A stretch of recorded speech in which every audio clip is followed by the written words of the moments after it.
माँ बापू क्यों हमें छोड़कर चले गए अकेले? अब मैं इस लालच और कपट से भरी दुनिया में कैसे रहूंगा?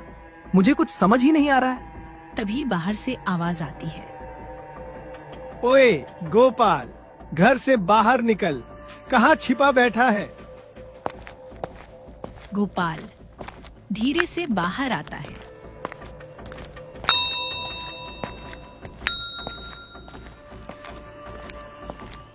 जी सेठ जी, कहिए कैसे आना हुआ? कोई काम है क्या मुझसे?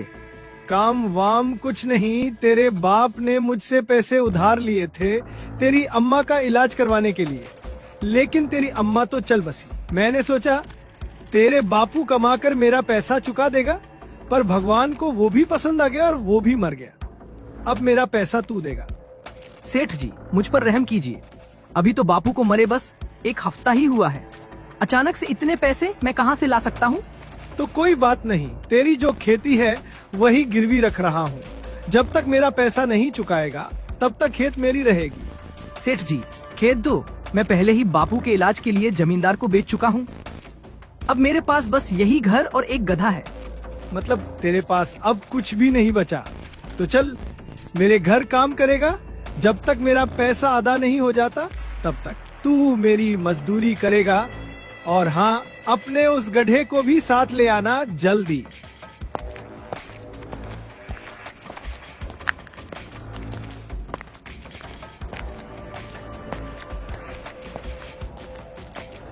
गोपाल अपने गधे की गर्दन सहलाता है और धीरे से कहता है, मेरे दोस्त गोलू, मुझे माफ करना। मुझे पता है तुम्हारी तबीयत ठीक नहीं रहती, लेकिन हम कर भी क्या सकते हैं? धनीराम सेठ बड़ा ही क्रूर और घमंडी है। अगर मैंने उसकी बात नहीं मानी तो पता नहीं वो क्या कर देगा। हाँ गोलू, चाहे कुछ भी हो, मुझे उसके यहाँ मजदूरी करनी ही पड़ेगी। दोनों धीरे धीरे सेठ के घर की ओर बढ़ते हैं।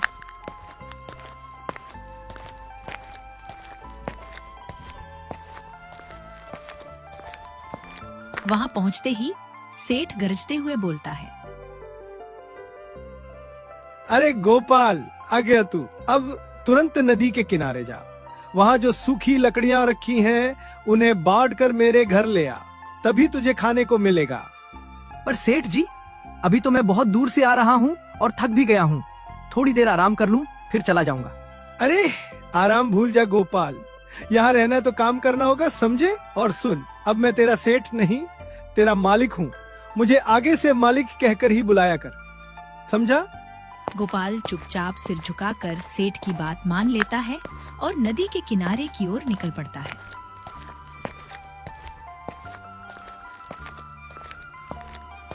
अरे क्या हुआ गोलू? रुको मत, मुझे पता है तुम्हारी तबीयत ठीक नहीं है, तुम अब और नहीं चल सकते, पर देखो मेरे लिए थोड़ा और चलो।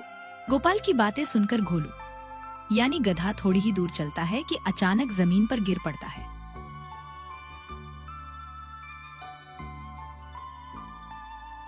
अरे हे भगवान, ये गोलू को क्या हो गया? ये अचानक से गिर कैसे गया?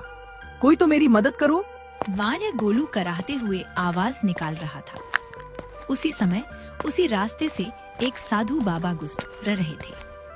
जब उनके कानों में गोपाल की चीख सुनाई दी तो वे पास आकर खड़े हो गए। क्या हुआ बच्चा, क्यों रो रहे हो? और ये गधा जमीन पर क्यों पड़ा है? अरे बाबा, इसकी तबीयत बहुत खराब है। मजबूरी में मुझे इसे यहाँ तक लाना पड़ा, पर अब इसके अंदर चलने की ताकत ही नहीं बची। बाबा आप ही कुछ कीजिए, नहीं तो मैं बर्बाद हो जाऊंगा। चिंता मत करो बेटा, अभी देखता हूँ। इतना कहकर बाबा ने आंखें मूंद ली और मंत्र जाप करने लगे। कुछ ही क्षण में उनके होंठों से ए निकले के स्वर के साथ एक दिव्य प्रकाश उठा और गोलू यानी गधा अचानक खड़ा हो गया।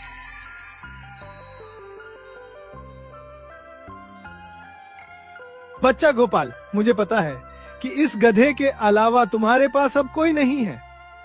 अब से ये गधा न सिर्फ तुम्हारे काम आएगा बल्कि तुमसे बात भी करेगा। इसे संभाल कर रखना। क्या बाबा, ये सचमुच इंसानों की तरह बात करेगा? मुझे तो विश्वास ही नहीं हो रहा। हाँ बेटा गोपाल, यह अब इंसानों की तरह ही बात करेगा, लेकिन ध्यान रहे इसकी आवाज किसी और को सुनाई नहीं देगी। तुम दोनों ही आपस में बात कर सकोगे।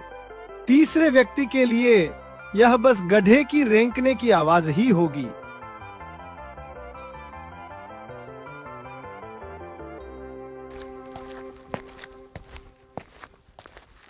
गोपाल लकड़ियां लेकर सेठ के पास पहुंचता है। मालिक, ये रही आपकी लकड़ियां, लेकिन मुझे बहुत जोर से भूख लगी है। अगर थोड़ा सा खाना मिल जाए तो खा लूं। क्या गोपाल, तुझे बहुत जल्दी भूख लग जाती है? अभी तो जरा सा काम किया है और खाने की मांग शुरू कर दी। खाना शाम को मिलेगा। अभी जाकर उस पेड़ के नीचे बैठ जा।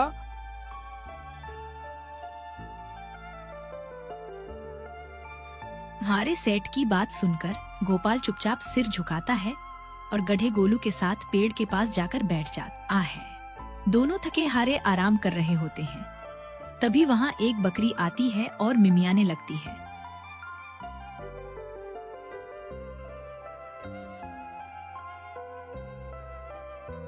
अरे गोलू, ये क्या बोल रही है? तुम्हें समझ में आ रहा है क्या? हाँ मालिक, ये कह रही है कि उसका बच्चा खेलते खेलते जंगल की तरफ चला गया था। फिर वहां भेड़ियों को देखकर डरकर पानी में कूद गया। अब वो बाहर नहीं निकल पा रहा है। ये बकरी आपसे मदद मांग रही है। क्या बात करते हो गोलू? तो अब तुम सब जानवरों की भाषा समझ सकते हो और मुझे बता सकते हो। बहुत अच्छा, चलो अब उस बकरी के बच्चे को बचाते हैं।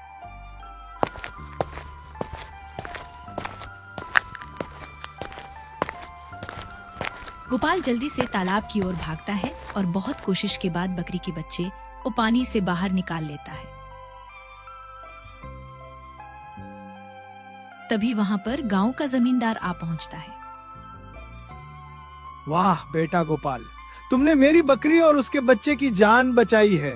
बोलो तुम्हें क्या चाहिए? जमींदार साहब, मुझे कुछ नहीं चाहिए। बस आप मेरा खेत मुझे लौटा दीजिए। मेरे बापू ने मजबूरी में धनीराम सेठ से पैसे लिए थे और खेत गिरवी रख दिया था। अगर आप मदद कर दो तो मेरी बहुत बड़ी परेशानी दूर हो जाएगी। देखो गोपाल, अभी मेरे पास इतना पैसा नहीं है कि सेठ का कर्ज चुका सकूं, लेकिन रही बात खेत की तो सुन लो। कल से तुम अपने खेत में खेती कर सकते हो। अब वो खेत तुम्हारा ही है। बहुत बहुत धन्यवाद जमींदार साहब। आपके जैसा नेक इंसान मैंने पहले कभी नहीं देखा। इतना बोलकर गोपाल और गोलू गधा दोनों फिर वापस उसी पेड़ के नीचे आकर बैठ जाते हैं।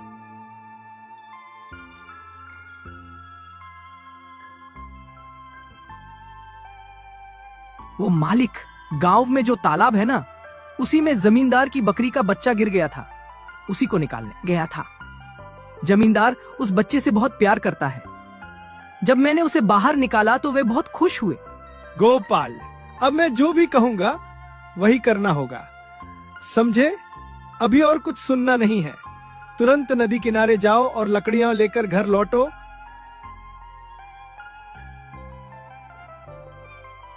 सेठ की इतनी बात सुनकर गोपाल घर से निकल पड़ता है।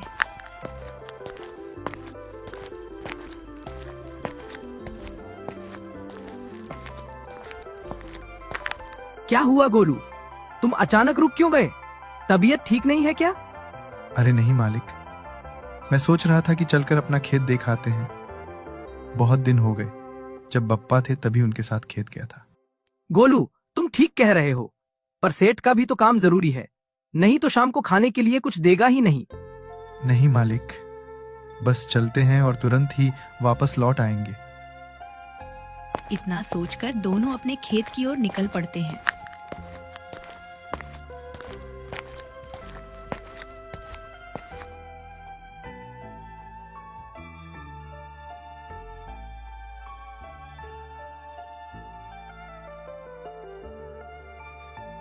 गोलू, आज मुझे सुकून मिला। मेरा खेत मुझे वापस मिल गया। बहुत जल्द हम दोनों मिलकर इसमें खेती करेंगे। हाँ मालिक, बिल्कुल सही कह रहे हैं आप। चलो उस पेड़ के नीचे थोड़ा आराम किया जाए। दोनों पेड़ के नीचे बैठ जाते हैं। अचानक गोपाल चौंक कर गोलू से कहता है, इस गर्मी में खाने को आम मिल जाए तो मजा आ जाए।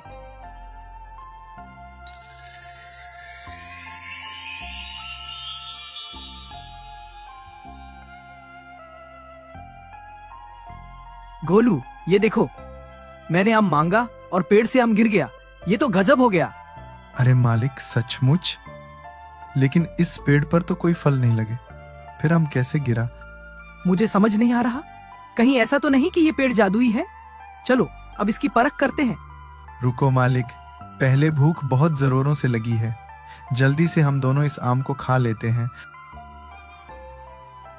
दोनों आम खाने की सोच ही रहे होते हैं कि उधर से सेठ घर से नदी की तरफ निकल पड़ता है और थोड़ी देर में उसी जगह पर पहुंच जाता है। गोपाल पेड़ से लकड़ियों का गट्ठर मांगता है। पेड़ उन्हें दे देता है। फिर दोनों गधे पर लादकर सेठ के घर पहुंचते हैं।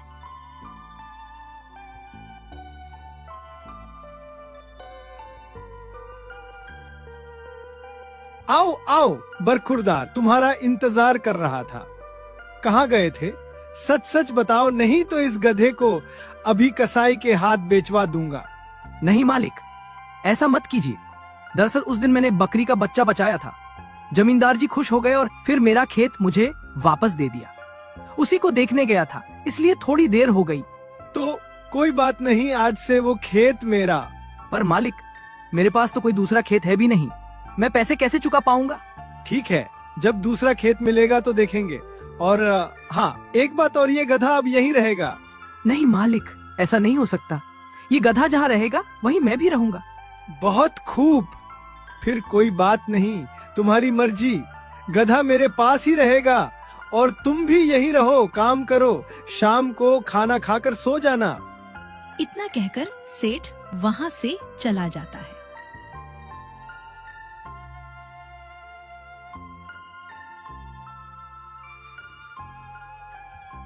मालिक, आज आपने मुझे बचा लिया। आप सच में बहुत नेकदिल इंसान हो। आपके जैसा कोई इंसान मैंने पहले कभी नहीं देखा जो अपने जानवर से इतना प्यार करता हो। गोलू, आज तुमने कैसी बातें कर दी। अगर आगे से मुझे जानवर कहकर पुकारा तो मुझसे बात मत करना। तुम जानवर नहीं, मेरे घर के सदस्य हो, मेरे छोटे भाई हो, समझे? ऐसे ही दोनों सेठ के यहाँ काम करते, लकड़ियां लाने जंगल जाते और जादुई पेड़ से खाना मांगते। फिर पेड़ से लकड़ यूं का गट्ठर लेकर सेठ के घर लौटते। यही सिलसिला चलता रहा। देखते देखते लगभग 1 महीना बीत गया। फिर एक दिन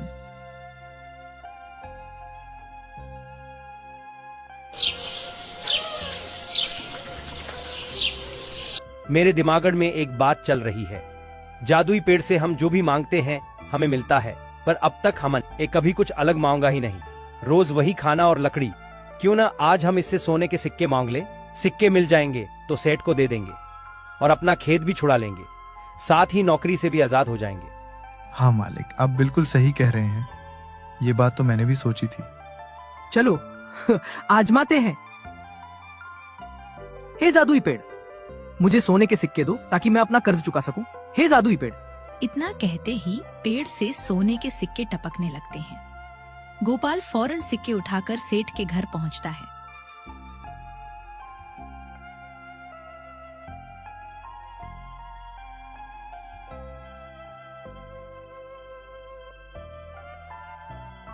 सुनो सेठ, आज से वो खेत मेरा रहा। ये लीजिए आपके पैसे। सेठ सिक्के देखकर चौंक जाता है। ये गोपाल अचानक इतना अमीर कैसे हो गया? जरूर इसके पीछे कोई राज है।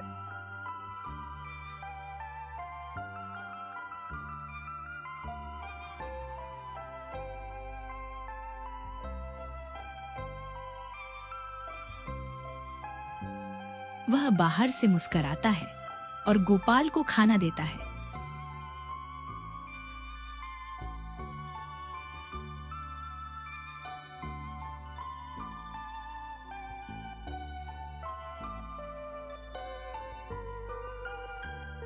गोपाल खाना खाता ही है कि अचानक जमीन पर गिर पड़ता है। अरे मालिक, उठिए, आप बोल क्यों नहीं रहे? क्या हुआ? गोलू समझ जाता है कि खाने में जहर मिला था। वह भागकर जंगल की ओर दौड़ता है और उस साधु बाबा के पास पहुंचता है जिसने पहले उसे आशीर्वाद दिया था। बाबा, मेरे मालिक को बचा लीजिए। सेठ ने खाने में जहर मिला दिया था, वे मर गए। बेटा, मैं उसे बचा सकता हूँ। लेकिन एक शर्त है, तुम्हें अपनी सबसे प्यारी चीज मुझे हमेशा के लिए देनी होगी। बाबा, आपको जो सही लगे वही ले लीजिए, पर मेरे मालिक को बचा लीजिए। बाबा एक दवा देते हैं और गोलू से कहते हैं, जाओ गधे, आज से तुम्हारी आवाज छिन जाएगी। अब तुम कभी बोल नहीं पाओगे, यही तुम्हारी बलि है। गोलू दवा लेकर दौड़ता है और गोपाल को खिला देता है। गोपाल तुरंत उठ बैठता है। अरे गोलू, मैं तो खाते खाते सो गया था। मैं भी कितना भुलक्कड़ हूँ। रुको, अभी बाकी खाना खा लूं, वरना सेठ आकर डांटेगा। गोलू उसे रोकना चाहता है, पर अब वह बोल नहीं सकता। बस गोपाल के सामने खड़ा हो जाता है। गोलू, तेरा दिमाग खराब है क्या? मैं खाना खाने जा रहा हूँ और तू मुझे रोक रहा है। बोलता क्यों नहीं? गोलू चुपचाप खड़ा रहता है। अगर तू फिर मुझे रोकेगा तो मैं कसम खाता हूँ तेरी शक्ल दोबारा नहीं देखूंगा, बल्कि जिंदगी से ही छुटकारा ले लूंगा। अब तू मेरे पीछे मत आना। इतना कहकर गोपाल गुस्से में वहां से चला जाता है।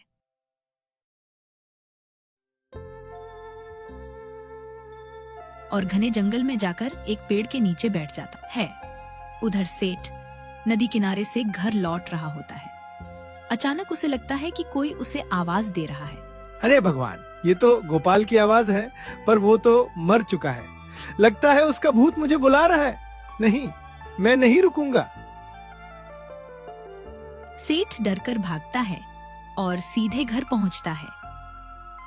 क्या हुआ जी? इतने डरे सहमे क्यों लग रहे हैं? अरे कुछ नहीं, वो गोपाल था ना। मैंने उसकी जमीन हड़पने के लिए उसे जहर दे दिया था, लेकिन आज नदी के किनारे उसकी आवाज सुनाई दी। लगता है भूत बनकर मेरा पीछा कर रहा है। अरे, तो अब क्या करेंगे अगर सचमुच उसका भूत लौट आया? हाँ, अगर मैं मर गया तो सारी संपत्ति बर्बाद हो जाएगी। हमें कुछ करना होगा। सुनो, याद है ना, जब हम छोटे थे हमारे गांव में एक तांत्रिक रहता था, भूत प्रेत भगाता था। अब वो बूढ़ा हो गया है। ठीक है, उसे ही बुलाना होगा।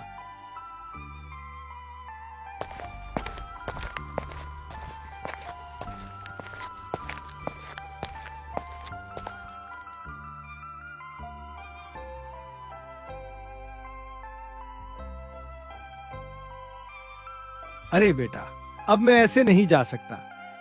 मेरा एक नया चेला है जिसका नाम बिरजू है। छोटे मोटे भूतों को तो वही पकड़कर मार देता है। आप नहीं चलेंगे क्या? नहीं बच्चा, छोटे मोटे भूतों के लिए वही काफी है। तुम दोनों में से कोई जाओ और बगल में जो तालाब है उसके किनारे वो बैठा हुआ है, उसे बुलाकर लाओ। ठीक है बाबा, मैं जा रहा हूँ। ओए भूतों के मामा, पीना राजा कहाँ है तू? ओ काली चुड़ैल, यहाँ मत बैठ, किनारे पर आ जा, तुझे मेवा मिठाई खिलाऊंगा। तालाब के किनारे पहुंचकर मैं जरूर से आवाज लगाता है। तभी सामने से एक अजीब शक्ल सूरत का आदमी उठकर बोला, अरे भैया, तुम बिरजू हो क्या? मैं बिरजू नहीं, मूर्ख प्राणी। मेरा नाम बाबा बिरजू है। मेरे क्रोध से तो भूत प्रेतों की पैंट गीली हो जाती है। हाँ बिरजू बाबा, आपके किस्से तो बहुत सुने, लेकिन सच कहूँ आपके कपड़ों से तो आप बाबा जैसे नहीं लगते। बच्चा, अभी मुझे इस गुप्त विद्या में आए सिर्फ 1 हफ्ता ही हुआ है। इससे पहले मैं लेबर चौक पर मजदूरी किया करता था। तभी मेरी मुलाकात डाबा गुरु से हुई। उन्होंने ही मुझे अपना चेला बना लिया। अब तो मैं भूतों से बातें भी करता हूँ। तो चलिए बाबा, तुरंत गुरु जी के पास चलो और उनसे आज्ञा लेकर मेरे घर चलो, नहीं तो वो गोपाल भूत मुझे मार डालेगा। अरे डरो मत बच्चा, मैं अभी गुरुजी से मिलकर तुम्हारे घर चलूंगा और उस भूत को गदा उठाकर उल्टा लटका दूंगा। चलो अब। गुरुजी के सामने पहुंचकर बिरजू बोला, गुरुजी, आपने मुझे साधक बनाया है। अब बोलिए, जो कहना है कहिए, क्योंकि मेरा खड़ून अभी उबल रहा है। जब तक मैं उस गोपाल भूत को पकड़ नहीं लेता, तब तक ये यूं ही उबलता रहेगा। बिरजू, तुम्हारा यही जुनून मुझे अच्छा लगता है। अब जाओ इस सेठ के साथ और उस गोपाल भूत को पकड़ कर लाओ। बाबा बिरजू भैरव तांत्रिक का आदेश मानकर सेठ के साथ उसके घर पहुंचा। सेठ का इतना बड़ा घर देखकर बिरजू ने मजाक में कहा, लगता है यहाँ 2 महीने लगातार काम करूं तो मजदूरी से अच्छी कमाई हो जाए। अरे बिरजू बाबा, आप भूल गए क्या? अब आप भैरव तांत्रिक के चेला हैं। आपका काम भूत भगाना है, मजदूरी करना नहीं। आप ये बातें सुनकर तो मुझे यकीन ही नहीं होता कि आप भूतों से बात कर लेते हैं। क्या कह रहे हो सेठ? बस तुम मुझे बता दो कि वो भूत कहाँ रहता है। मैं अभी जाता हूँ और उसकी गर्दन पकड़कर उसे खींच लाता हूँ। ठीक है बाबा, मैं बता देता हूँ, पर मैं तुम्हारे साथ नहीं जाऊंगा। मुझे बहुत डर लगता है। सुनो, गांव के बगल में ये जो नदी है, उसके पहले एक छोटा सा जंगल है। उसी जंगल में एक पेड़ के नीचे गोपाल भूत मुझे बैठा दिखाई दिया था। इतनी बात सुनकर बिरजू तांत्रिक उस जंगल की ओर निकल पड़ा और थोड़ी देर में वहां पहुंच गया। अरे भगवान, इस जंगल को देखकर तो मुझे बड़ा डर लग रहा है। कहीं ऐसा तो नहीं कि यहाँ कोई जंगली जानवर रहता हो? अरे ये कौन आ रहा है? अच्छा चलो उससे जाकर बात करता हूँ।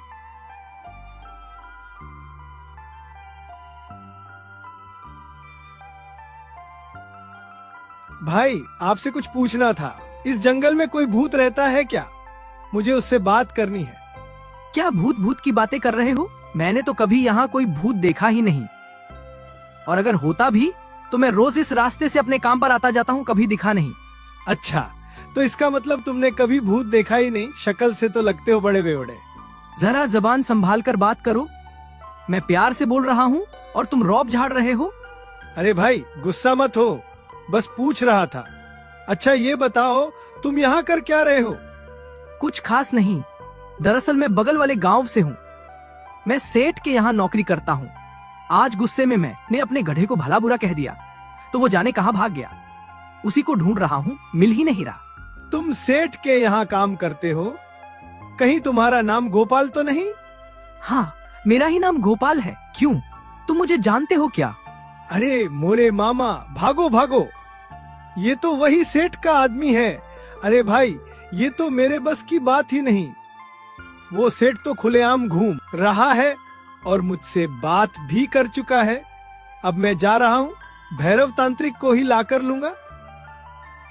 इतनी बात बोलकर बिरजू भैरव तांत्रिक को बुलाने निकल जाता है। इधर गोपाल अपने गधे को खोजते खोजते सेठ के घर के पास आ पहुंचता है। अरे ओ मालकिन, यहीं पर मेरा गधा गोलू था, पता ही नहीं कहाँ चला गया, मिल ही नहीं रहा। क्या आपको कुछ मालूम है? अरे ऐसा कैसे हो सकता है? तुम मेरे घर तक आ गए। हे भगवान, बचाओ मुझे, भागो यहाँ से। अरे बाबा, ऐसा क्यों कह रही हो? गोपाल कोई छोटा मोटा भूत नहीं है, ये बहुत बड़ा भूत है। वो तो दिन दहाड़े भी टहलता है और बातें करता है। क्या बात करते हो बाबा? मुझसे बड़ा कोई भूत नहीं। चलो मुझे लेकर अभी बताता हूँ।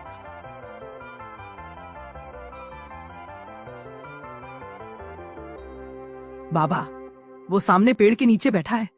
लेकिन रुको, मेरे साथ कोई मत आना, मैं अकेला जाऊंगा उसके पास। बाबा गोपाल के पास पहुंचता है। क्यों रे गोपाल, गांव वालों को गुमराह क्यों बना रहा है? जब तू जिंदा है तो मरने का नाटक क्यों कर रहा है? क्या बाबा, मैं मरने का नाटक कर रहा हूँ? ऐसा नहीं हो सकता, मैं तो बिल्कुल ऐसा नहीं कर सकता। तूने उस दिन वो खाना खाया था या नहीं? नहीं बाबा, मेरे गधे ने मुझे खाने ही नहीं दिया। वो बार बार मेरे सामने आकर जैसे खाने से रोक रहा था। हाँ, तो तेरा गधा समझदार था। सेठ ने उसी दिन उस खाने में जहर मिलाया था ताकि तू मर जाए और तेरी सारी संपत्ति वो हड़प ले। हे भगवान, इसका मतलब मेरा गधा, मेरा गोलू मुझे बचा रहा था और मैं ही उसे गलत समझ बैठा। रुको, मेरे पास एक उपाय है। इससे सेठ तुझसे माफी भी मांगेगा और आज के बाद सुधर भी जाएगा। भैरव तांत्रिक और गोपाल दोनों सेठ के पास पहुंचते हैं। सुन रे सेठ, तेरी गलती की वजह से ये मरा, लेकिन ये पूरी तरह नहीं मरा है। जब तक तुम्हारा पूरा साम्राज्य, धन दौलत, शानो शौकत सब कुछ बर्बाद न कर दे, तब तक चैन से नहीं बैठेगा। अरे बाबा, इसका कोई तो उपाय होगा। ऐसा मत करो, मैं आपसे वादा करता हूँ, आज के बाद मैं कभी किसी के साथ गलत व्यवहार नहीं करूँगा। ठीक है, तो सुन, मैं इसे फिर से इंसान बना देता हूँ। यह कहकर भैरव तांत्रिक ने झूठा मंत्र पढ़ा। अचानक एक तेज प्रकाश उठा। सेठ को लगा मानो गोपाल सचमुच फिर से इंसान बन गया हो। मुझे माफ कर दो गोपाल, मैं अपनी गलती मानता हूँ। ठीक है सेठ, मैं तुम्हें माफ करता हूँ, लेकिन याद रखना अब कभी किसी के साथ बुरा मत करना।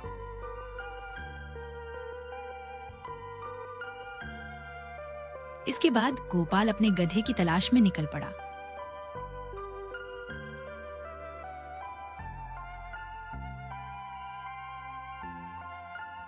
थोड़ी ही दूर गया था कि उसका प्यारा गोलू उसे दिखाई दे गया।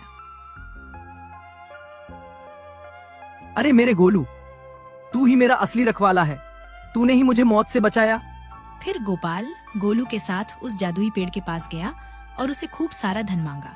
उस धन से उसने एक सुंदर नया घर बनवाया और फिर अपने जीवन को खुशी खुशी बिताने लगा।